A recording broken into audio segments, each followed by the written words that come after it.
see the costs of running a business, and obviously not only a business but the greenhouses, and also you have to then keep some more to heat into them. You have to pay for the water for them. How does that look for you guys in terms of a business and in terms of possible grants and help from, the government and stuff like that there to, help produce these British flowers in Britain? Well, that's what the campaign is all about. It's about basically, at the moment, there's no one in government that deals with floriculture, flower growing.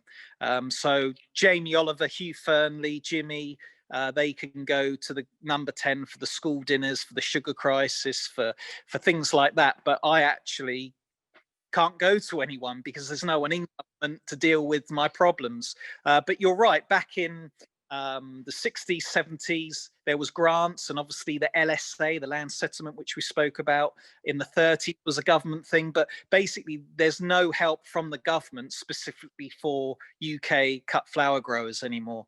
And that's what the British Flowers Rock campaign is challenging, is like, well, if you're giving the Kenyan government money to grow flowers to send back to here, why can't you give someone like me who wants to get on in life and, is creative and is a younger generation and wants to get on and work? Why can't you give me $1, a cent, a dime, or to modernize the greenhouse or make a proper British Flowers Rock campaign and things like that? So yeah, we unfortunately don't get any help, although we did take the government up on the renewable heat incentive. So that's a very generic thing, but it's a bit like the solar panel thing, but with heating.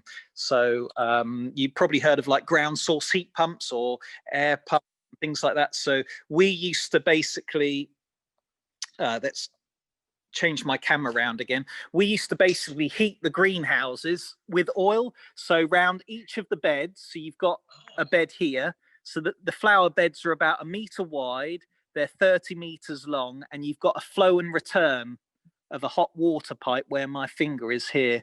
And that water used to be heated with oil, but now we use biomass. So we use basically the wooden pellets.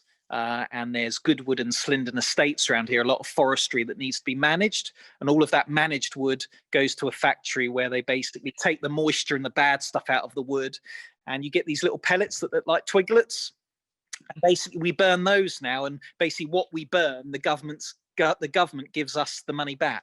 So instead of our oil bill being X amount, it's actually now 0. So what we burn, we get back because it's a renewable heat. It's a lot better for the environment. Our oil boilers are probably 60% efficient, whereas the biomass is about 90% efficient. So it's a lot better for the environment. But obviously the listeners and viewers on YouTube and listeners on the podcast have got to remember that the British Alstroemeria, it's a cool crop anyway. So we only burn about 100 tons of pellets a winter, which is nothing compared to chicken farms or schools, hospitals, government buildings, leisure centres, things that need a lot more heat more of the time. So we're only heating at 13 degrees here. So it's pretty good.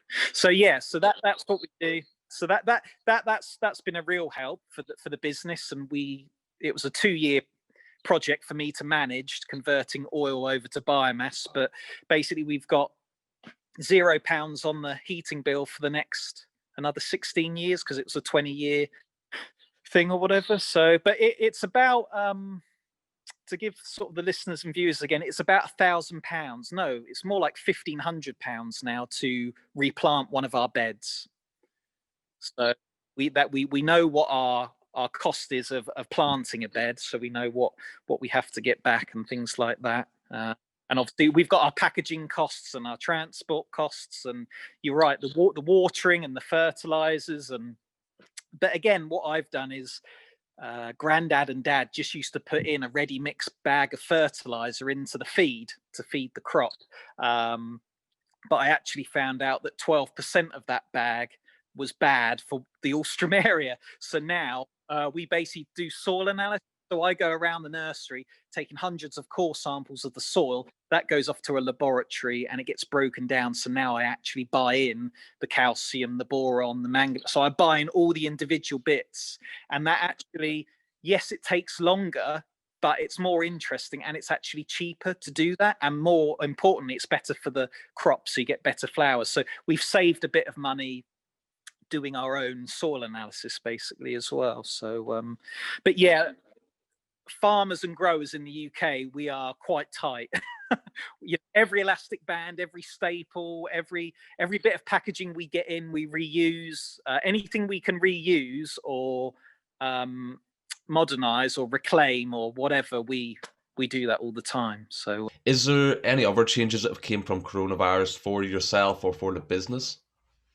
Well, you actually mentioned there that I had to stop doing the British Flowers Rock talks, but actually I've been really busy giving them virtually, just like I'm doing to you today, because what's happened is the flower clubs and the women's institutes and all of those people that were booking me were obviously, it was restricted to Surrey, Sussex and Hampshire. But now via Zoom, I'm giving talks to clubs in Yorkshire, and I'm talking to you, and I've done loads of podcasts and magazines, and not just within my area but just up and down the country. So the positive of the coronavirus is that it's broken down barriers, so people have almost got more access to me and I've got more access to them. So it's a better the communication is just so much more, it's a broader range of communicating the British Flowers Rock message out there. It's a lot more national now rather than just in the counties that surround the flower nursery. So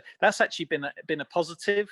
And from March 2020, the first lockdown, it's been absolutely mental. People are just coming out the woodwork and ordering flowers, and we've been busier than ever. I mean, it's got to be one of the positives from this is that I mean, I think I only had about 1,000 followers on Instagram in March last year, and now it's over 4,000.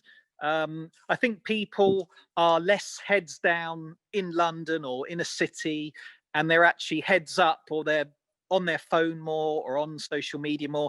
And my British Flowers Rock thing and my pages are getting more hits just from people being a bit more sort of inquisitive and getting involved in buying more local, more sustainable food and flowers, and just helping small businesses, local businesses. I think a lot of people have gone back and just keep shopping at supermarkets, but then there is a portion of people that have sort of stayed strong and got on board the whole supporting British companies and local companies. So it's all been positive for us. To be, I hate to say it, but we are blessed and very, very lucky. It's better to be blessed than cursed in situations like we've had this year or this past year. So I suppose you've come out better than a lot of people. Yeah. There's been more awareness, more education, and I've met a lot of new people like yourself. So it's been full of randomness and yeah, really good.